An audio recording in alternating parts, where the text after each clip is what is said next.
It is kind of the Wild West. Part of that is a good thing because it doesn't just allow big brands to stomp over all the little competition. It's one of the reasons that little brands do get to compete. If you go into the running shoe space and you're a startup running shoe brand, you can actually get your ads shown beside Nike instead of Nike just owning the entire category. You're going to run into profitability questions when you're trying to be very aggressive on the platform, trying to grow very quickly. But if you are looking for that incrementality and you say you are a DTC brand, you're running Facebook, TikTok, bit of Google, but you're not on Amazon yet, you don't have to spend a bunch to be there. It's like, yes, Amazon's going to take their cut, but you could launch on Amazon, build a really nice listing, drive a little bit of branded traffic to it, drive a little bit of spend. You don't have to go crazy, and you will just plug a hole in the bucket.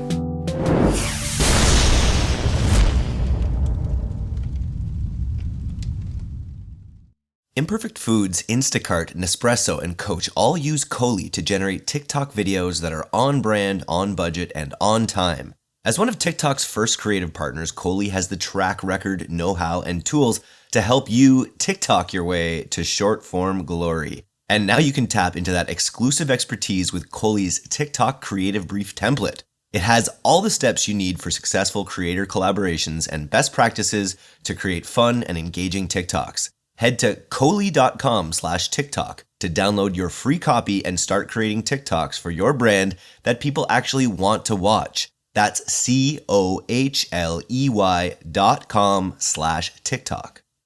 Hello and welcome to All Killer No Filler, the D2C podcast. It is Wednesday today, and I am here with Rob and Clifford from the Pilot House Amazon team to discuss a few things that have been on their mind lately. And to start, it's funny. I interview brands, once or twice a week now for the past 2 years, and I'm always still amazed when I run into brands that sort of throw up roadblocks on the idea of being on Amazon. And I wanted to just take a little step back and assess the big question, why Amazon? How should brands really be thinking about Amazon these days, Rob? I think one of the objections we commonly run into, I know Clifford's got more to say on this one for sure, but is when brands view Amazon as the competition. They have this ingrained in their mind that it's Amazon they're competing against, and Amazon's a marketplace. You're not necessarily competing against Amazon. You're competing against your competitors who are selling on Amazon. And if you're not there, you're just choosing not to have a seat at the table, and you're losing out on potential sales, in my humble opinion. Of course, Clifford, you see the same.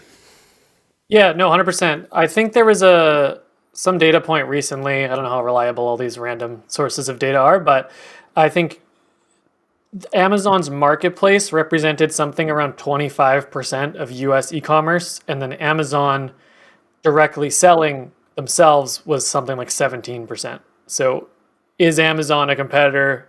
Yeah, but it's only a competitor for, they only really do sell really big brands through their own vendor program or their own house brands, kind of knockoffs of existing products. But for the majority of X DTC brand, their competitors are selling on Amazon as a seller rather than Amazon being their competitor directly. Makes sense. I guess there's brands that are just worried about, there's so many brands that I guess are precious with their brand experience. They feel like maybe their moat isn't big enough in order to become fully commoditized on a platform like Amazon. Are those things that you hear as well from brands who are hesitant to get on? Definitely a concern on delivering the right customer experience and really showcasing your brand is sometimes a concern, and really walking someone through that entire experience. The good news is we are getting more tools on Amazon. I mean, frankly, shopping on Amazon for me is it's not great, from just a listing standpoint, but it's getting a lot better with the addition of sponsored brand video, and then on your actual listing, you utilizing A+ content, as well as your Amazon storefront, which is essentially your little website within Amazon where there's no competitor ads. You can really dial in your creative on it and really showcase what your brand is about, and get customers bought into the brand story, show them what you stand for and what you're trying to do with your brand. And there is an opportunity to do that now that I think wasn't around or wasn't possible several years ago, and is now there. So it's an objection that is warranted in some instances, but is, I would say, not as big as a concern as it used to be. You agree, Clifford? Yeah, it's funny because Rob and I, over the past, one of the reasons we wanted to kind of discuss this, over the past week, we've been discussing Nike pulling out of Amazon quite a bit, because Nike apparently a few years ago came in quite hard into Amazon, made a big push, made agreements with Amazon and things, and then they pulled out 2, 3 years later. And a big part of that was, at least from what they've shared or what people have reported on, is them not being able to control things like other people selling their products, or not getting the Amazon's Choice badge when like a third party got it from them when someone searched Nike or something like that. And honestly, that's one of the reasons Amazon is so good as a platform, is that exact reason, that just because you were Nike and you came in and decided to sell it, if there was other people selling legitimate Nike products beside you, that's on you. Like, that's on you for letting your distribution let people get it for cheaper to undercut you or sell it differently. So the entire point and the reason that customers love Amazon is, well, as much as they love Amazon, is because you can get a really good deal on it, and so you can do your best to protect your brand and do all the branding that you can, but there's also a large amount of strategy involved with like the advertising side of things or whatever else to ensure that you're owning your own brand on the platform and whatnot. And it is kind of the Wild West a little bit. And part of that, in my opinion, is a good thing, because it doesn't just allow big brands to stomp over all the little competition. It's one of the reasons that little brands do get to compete on the platform, is that, if you go into the running shoe space and you're a startup running shoe brand, you can actually get your ads shown beside Nike instead of Nike just owning the entire category. So you're saying if Nike had come to Pilot House, we would have convinced them to stay on Amazon, but just do it a little bit better. Yeah, they just did it very wrong. That's all. Love to tell Nike when they do the things wrong. That's what I love about having Clifford on the podcast. He'll bring up those hot takes. And I guess, back to the initial point about, everything that D2C founders are talking about right now is incrementality, growing incrementally from your ad spend, making sure that your attribution is correct, so that that the efforts that you're putting in are giving you efforts out. And so I guess people are afraid, people who view Amazon as a competition will be viewed as like, okay, they're going to be eating into my margin, they're going to be taking sales that happen alternatively. But there's got to be a massive amount of incremental purchasers that just live in the Amazon environment. Like, Amazon is, I would imagine, almost never a net loss. Like, it's always going to be incrementally more customers if you do it right? I would say so. I mean, you're going to run into sort of profitability questions when you're trying to be very aggressive on the platform, trying to grow very quickly, as you are with sort of any platform. If you're trying to be as aggressive as possible, you're going to sacrifice some efficiencies. But if you are looking for that incrementality, and you say you are a DTC brand, you're running Facebook, TikTok, a bit of Google, but you're not on Amazon yet, you don't have to spend a bunch to be there. It's like, yes, Amazon's going to take their cut, but you could launch on Amazon, build a really nice listing, an SEO optimized listing, and drive a little bit of branded traffic to it, drive a little bit of spend. You don't have to go crazy, and you will just plug a hole in the bucket. Like, by spending on Facebook and being a DTC brand and selling to all the channels that you're making a whole bunch of brand aware customers. A bunch of those customers like to shop on Amazon. They have Prime, they go there. And just by being there, you're going to capture some of that. There's going to be a very small percentage that, hey, maybe they would have bought through your DTC site. But honestly, from what we've seen, it's not a large percentage, because it's Amazon that gets them to convert. It's the fact that it's on there. It's the fact that it's Prime. It's the fact that it's They don't have to enter a card in. Yeah. It's that final step. And then you're also capturing the people that would have maybe searched on Amazon for your product, not found a competitor that was maybe better priced or pretty much similar, but it's free shipping, it's Prime, they're already on Amazon now, they're in that mindset, and they buy a competitor. So there is a level of sales you can just capture by launching on Amazon. And it builds. Each purchase goes towards, each review, each purchase goes towards your organic sales, which will help you grow on the platform. Like, if you're just buying ads on Facebook, there's, maybe, I guess your audiences get better, your data gets better, but you're not like investing in a listing in the same way you're investing in a listing on Amazon, when you run ads to it. Definitely. And what you can do is, it's one of the better ways to profitably grow Amazon if you're not necessarily concerned about Amazon being like massive scale right away, is capture your brand aware traffic and capture that bottom of funnel traffic that's easy to convert and build up some rank and relevance, build up a bit of that flywheel, just get it churning away, and then get more aggressive as you've built it up. You can be very aggressive from the start and just go to it, and we love doing that because it's super fun. But if you're kind of cautious, then you can be cautious about it and still make some additional sales. Nice. The thing that you mentioned earlier that just I hadn't thought of putting it this way is Amazon just collects sort of problem aware customers, and that's the big difference between it versus a platform like Facebook where you're interruptive, TikTok where you're kind of getting into people's social feeds. The people who are coming across your brand are probably like fully likely aware of the problem that your product solves already, which is just a huge opportunity. I know I love to drop my my name drop brands that are doing bad Amazon jobs. So for Lululemon, as a brand on Amazon, like they're another brand that very clearly is not taking Amazon seriously as a channel. And you can see how distinctly they're losing customers if you literally search yoga pants or just literally the brand name Lululemon and you get ads for 5 other brands that come up when you search it, or any other niche that as Lululemon they should definitely own, but they are just bleeding market share. Like you've built this like yoga pant market up. You've built this niche and this entire industry up, and now you have 50+% of US e-commerce just going to these competitors who are just capitalizing on your brand name. It's incredible. I find it insane every time. Lulu, if you're listening, I don't know if you came. I don't know if you had anyone coming to our event that we had in Vancouver. I know you're headquartered there, but if anyone knows people at Lululemon, let's talk about it. Because in their view, they're probably just like, okay, our retail experience is so great, our e-commerce experience is so great. We get all of our customers here. We don't want to, But what that leads to is a degraded experience on a platform like Amazon. And like you say, it's definitely not plug in the bucket for all of the awareness they've created in this category that they have themselves created. What are you going to do? What else can brands do? Like with this idea, okay, like knowing that all of the customers on Amazon, for your product are basically problem aware. Once they're coming across your brand, what else can you sort of do with that mindset to take advantage? That's a great question. I mean, it's really just tailoring to, understanding the pain points that your product solves and tailoring your listing and imagery and A+ content to removing that pain point.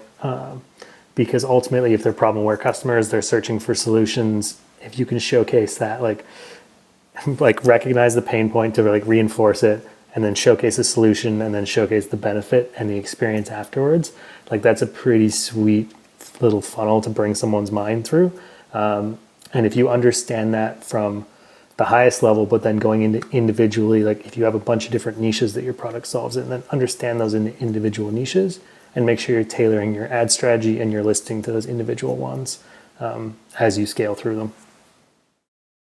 iOS 14.5, the infamous Apple update, left D2C brands struggling to find and market to the right audiences. That's why hundreds of D2C brands are turning to Black Crow AI. Their plug-and-play machine learning technology measures in real time every visitor's likelihood to buy to build predictive audiences for retargeting and prospecting. In short, Black Crow can significantly boost ROAS by helping you specifically target people who will actually want to buy from you. Find out why brands like Magic Spoon, Barabee, and Liquid IV are using Black Crow AI. Visit blackcrow.ai to learn more and request a 30-day free trial. So when, we've articulated there's not a lot of instances where Amazon isn't the right fit, but I'd be just curious, like what are the instances that you've come across where you can justifiably say, okay, this business isn't the right fit for Amazon? I would say straight, like a lot of times it's not a matter of if, it's a matter of when. But when they're just like completely not the right fit, it's going to come down to profitability. And even at that standpoint, like maybe they have such thin profit margins that they can't actually afford to advertise, but it might still make sense to build a listing, make it SEO optimized, capture some branded traffic. you just have to have the right understanding that Amazon's not going to be a scale platform for you. Whereas same goes for if you're like creating a new market and it's a brand new product, no one's aware of it. It's a super new product. Maybe it solves a new issue in a new way, but there's no search volume for it. That you have to understand that if you try and launch on Amazon first, like that's going to be a really tough go. Whereas launching on Facebook first or launching on a disruptive platform where you can educate someone on why your new product is different and the best in the market and it's better than everything else that came before it, and deliver that education piece and then create the market and then launch on Amazon late down the road to capture that traffic and that market that you've created is a good way to do it. But launching from day one might not be worth the resources. The flip side, if you're coming into like an industry or a niche that has like very high search volume, you're solving a pain point in a slightly different way, but it's a similar product, better price point, better USP, whatever it might be, however you're better, then you can come into that market and you can break into Amazon. You might see some breakout success. So I think it's just having the right mindset when you're looking at Amazon and understanding where, like, what puzzle piece does it fill for your brand and what's the best timing to jump into it. That makes sense. Clifford, anything to add there? Yeah, and one of the big things I think we haven't touched on is how logistically like skilled Amazon is and how much of that process they take away and they make so much easier for you as a brand owner. Like if you're a small brand in, say, Canada, we're in Canada, our shipping in Canada is a nightmare. Like if you want to ship something from Vancouver to Toronto, you're probably paying 12, 13, if not upwards of $20 to ship an individual small item. Whereas if you set up your fulfillment through Amazon, they'll pick, pack, and ship that item for probably $6 or $7. So even if you don't care about the entire sales channel as a whole, which I feel like we've set out a pretty decent case that you should, but even if you don't want any of that part, you can still just get your stuff on Amazon, set up the most bare bones listing possible, and just utilize their fulfillment channel in itself.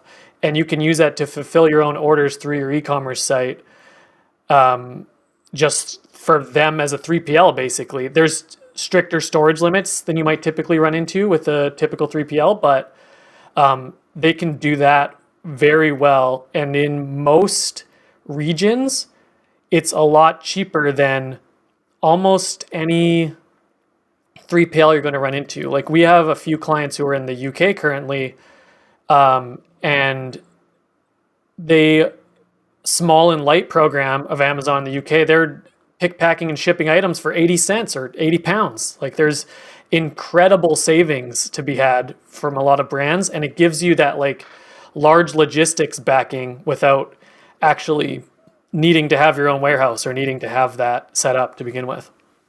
Massively beneficial. And I imagine anytime that you've got a brand, the term that keeps coming back to me is plugging the bucket. Because it's like if you're spending a ton of money on other platforms, if you're going ham on Facebook or TikTok or Google or all of them, you're going to just be losing purchases through that leaky bucket by not being on Amazon. So it's especially in terms of timing as to when Amazon is essential. It feels like when you're spending a ton on all these other channels, you got to be on Amazon as well. Yeah, and then I think an important piece to touch on there too is that you can still incentivize customers to come back to DTC at some point, because there is massive value in having someone buy through your Shopify website, owning their email, owning their data, having their email list, making sure that you can now sell that customer in perpetuity until they unsubscribe or leave this world. So there's that value, and you can do that. And you can actually capture new customers on, like net new customers on Amazon and switch them into a lifetime customer on DTC. If you're selling a more generic product on Amazon that's one of your lifetime evergreen products, but you do seasonal stuff, maybe don't do your seasonal stuff on Amazon. So if someone searches a generic keyword, I don't know, say they're searching for dog treats and they find like a dog treat, yours is better than everyone, it's great. And then they go to your website and they're like, oh, they do like seasonal, I don't know, they do something seasonal or special promotion, then it's like, oh, then maybe they buy their next purchase there, and then you have them. So you can do limited edition stuff through your DTC website, but your evergreen SKUs through Amazon. And that actually plays to the Amazon algorithm a bit better because you have a set SKU that's never going to go away. It builds rank, it builds reviews. It's eventually going to have thousands of reviews. And if you're always doing limited edition stuff, those aren't great on Amazon because it's always a new ASIN. It's always got fresh reviews, and you can do it within a variation. There's ways to do it and ways to do it well. But if you have that mindset that you're like, I want the customer data, I tell the brands that we work with, like, great, like let's find a way to incentivize them to come back to DTC eventually, but let's capture everything we can on Amazon too. And you can make the two play together. Nice. Yeah, well, I think we made quite a good case here for why brands need to, like, honestly, like, is it still literally a conversation you're having on the regular with people that are like, no, I just don't want to be on Amazon, and you guys can just see examples of, like, you know, why they should be? You've worked with brands in a similar boat. Is it should be a no-brainer as far as you're concerned, but they're hung up on it?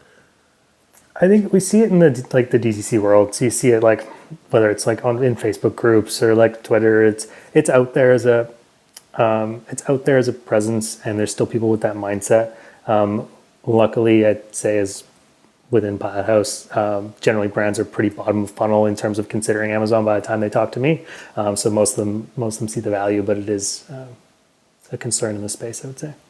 Back to your previous point too, I like the idea of offering premiums off D2C versus the way that warehouse stores have worked in the past. So like Shoe Warehouse gets like a crappy version of Topsiders with, like, you know, without the leather laces, or you get a slightly lower quality version at one of the mass distributors. And I don't love that approach. Do you see brands trying that approach, or is it usually this like premium products off the site, regular products on the site? I've seen Amazon be used as more of like a liquidation platform. So looking at sort of maybe over-inventoried SKUs or stuff that they can maybe accept a lower price on, because, and it can be a strategy that works with Amazon, not necessarily maybe from a quality standpoint, so not something different, but like maybe you overstocked like some seasonal stuff, you're trying to get rid of it at a lower price. You're a premium product in the space, but now being able to offer a discount actually brings you into competitive within the Amazon world. Then you may be able to make a play there by, say, doing seconds or older inventory on Amazon, and then offering your brand new like limited edition stuff through your regular website. So there's different plays you can do.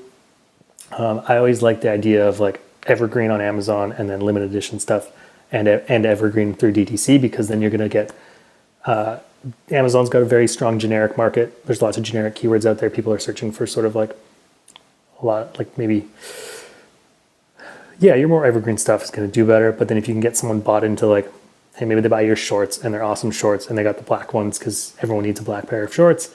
But then they go to your website and there's some limited edition like bright green ones. And they're like, ooh, well, those look pretty good. You're not going to have your bright green shorts aren't going to crush, and they're not going to be a market leader of the shorts category on Amazon because that's a very small market. But you can capture a bunch of that demand through DTC. So that's kind of my go-to strategy. I love it. Anything to add there on the product side, Clifford? Yeah, and a big thing you'll run into if you're doing both, like you have a Shopify store and then you're also running on Amazon, is Amazon really restricts their pricing. So they have a very strict product pricing policy that if you're offering this product somewhere else on the internet, they want to be the cheapest price. And if you're not, they'll basically restrict you from advertising on Amazon. They'll take away the buy, like the add to cart button. They'll make it as hard as possible for you to sell it on their website. So in doing that same approach, as well as, you know, offering different bundles or subscription pricing or different promo codes, things like this on your website, you're not violating that pricing policy either. So you're not running into some of those issues that a lot of the time you might want to price more expensive on Amazon because of the fees, or you might want to only run certain margin items on Amazon because others don't make sense because Amazon takes their 15% or whatever on your specific category. So it makes sense to only sell certain items there, and the ones that don't make sense because of however the numbers break down, just selling them on your DTC site means you're still in line with that pricing policy as well. Nice. One of the things I always love checking in with you guys on is what's going on in the world of Bezos. Anything new with Jeff Bezos in the world? I saw that he started tweeting politically. It looked like he was just like reading directly off of Elon Musk's notes in class. He was like, oh, I got to start doing fiery political tweets as well. Anything new on the Bezos watch? His boat's done, right?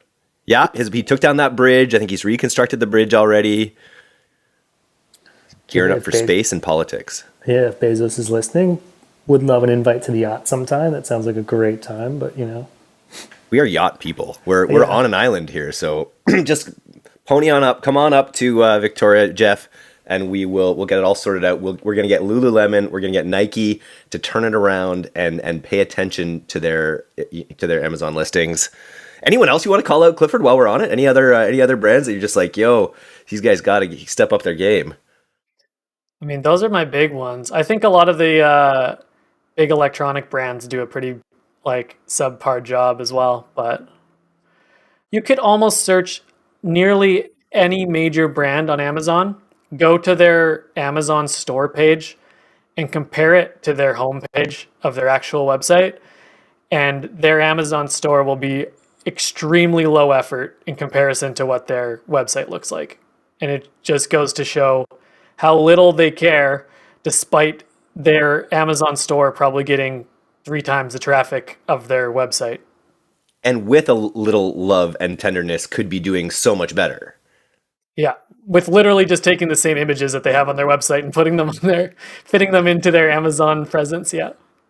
If you feel called out by this podcast, you've got to go to pilothouse.co. Make sure you mention this podcast. Make sure you mention Clifford by name, because he was the one with the microaggressions. Want to thank you guys both for coming on the All Killer No Filler podcast today. It's always fun. awesome. Thank you. Thanks, Eric.